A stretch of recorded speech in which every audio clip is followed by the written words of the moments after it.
Iran Israel ಯುದ್ಧ ನಡೆದ್ರೆ ನಮ್ಮ ರೈತರಿಗೆ ಅದರಿಂದ ಆಗೋ ಅಸಲಿ ಪರಿಣಾಮ ಏನಂತ ಗೊತ್ತಾ? ಈ ಯುದ್ಧ ನಿಮ್ಮ ಜೇಬಿಗೆ ಕತ್ತರಿ ಹಾಕ್ಬೋದು, ಇಲ್ಲಾಂದ್ರೆ ಕೆಲವು ಬೆಳೆಗಳಿಗೆ ಬಂಪರ್ ಲಾಭನೂ ತಂದ್ಕೊಡ್ಬೋದು. ಮೊದಲನೇದಾಗಿ ನಷ್ಟದ ಮಾತು, ಗೊಬ್ಬರದ ಶಾಕ್. ಯುದ್ಧದಿಂದಾಗಿ DAP ಮತ್ತು ಯೂರಿಯಾದಂತಹ ಗೊಬ್ಬರಗಳು ಆಮದು ನಿಂತೋಗುತ್ತೆ. ಆಗ ಗೊಬ್ಬರದ ರೇಟ್ ಗಗನಕ್ಕೇರೋದು ಗ್ಯಾರಂಟಿ. ಡೀಸೆಲ್ ಹೊರೆ, ಕಚ್ಚಾ ತೈಲದ ಬೆಲೆ ಜಾಸ್ತಿ ಆದರೆ ನಿಮ್ಮ ಟ್ರ್ಯಾಕ್ಟರ್ ಖರ್ಚು ಮತ್ತು ಗಾಡಿ ಬಾಡಿಗೆ ಡಬಲ್ ಆಗುತ್ತೆ. ಅಡುಗೆ ಎಣ್ಣೆ, ಪಾಮ್ ಆಯಿಲ್ ಮತ್ತು ಸೂರ್ಯಕಾಂತಿ ಎಣ್ಣೆ ಬೆಲೆ ಕೂಡ ವಿಪರೀತ ಜಾಸ್ತಿ ಆಗುತ್ತೆ.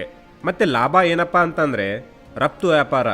ಯುದ್ಧ ನಡೀತಿರೋ ದೇಶಗಳಲ್ಲಿ ತಿನ್ನೋಕೆ ಅನ್ನ ಇರಲ್ಲ. ಆಗ ನಮ್ಮ ದೇಶದ ಗೋಧಿ, ಜೋಳ ಮತ್ತು ಬೇರೆ ಧಾನ್ಯಗಳಿಗೆ ಭಾರಿ ಡಿಮ್ಯಾಂಡ್ ಬರುತ್ತೆ. ಹಾಗೆ ನಿಮಗೆ ಒಳ್ಳೆ ರೇಟ್ ಸಿಗುತ್ತೆ.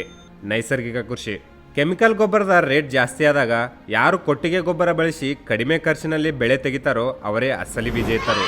ನೆನ್ಪಿಡಿ, ಯುದ್ಧ ಯಾರಿಗೂ ಒಳ್ಳೆಯದಲ್ಲ. ಆದರೆ ನಾವು ಈ ರಸಗೊಬ್ಬರಗಳ ಮೇಲಿನ ಅವಲಂಬನೆ ಕಡಿಮೆ ಮಾಡಿಕೊಂಡ್ರೆ ಇಂಥ ದೊಡ್ಡ ಬಿಕ್ಕಟ್ಟು ಬಂದಾಗಲೂ ನಾವು ಆರಾಮಾಗಿರ್ಬೋದು. ನಿಮ್ಮ ಪ್ರಕಾರ ಮುಂದೆ ಯಾವ ಬೆಳೆಯ ರೇಟ್ ಹೆಚ್ಚಾಗಬಹುದು ಅನ್ಸುತ್ತೆ? ಕಮೆಂಟ್ ಮಾಡಿ ತಿಳಿಸಿ. ಇಂತಹದೇ ಹೆಚ್ಚಿನ ಮಾಹಿತಿಗಾಗಿ ನಮ್ಮ ಚಾನಲ್ಗೆ ಸಬ್ಸ್ಕ್ರೈಬ್ ಆಗಿ.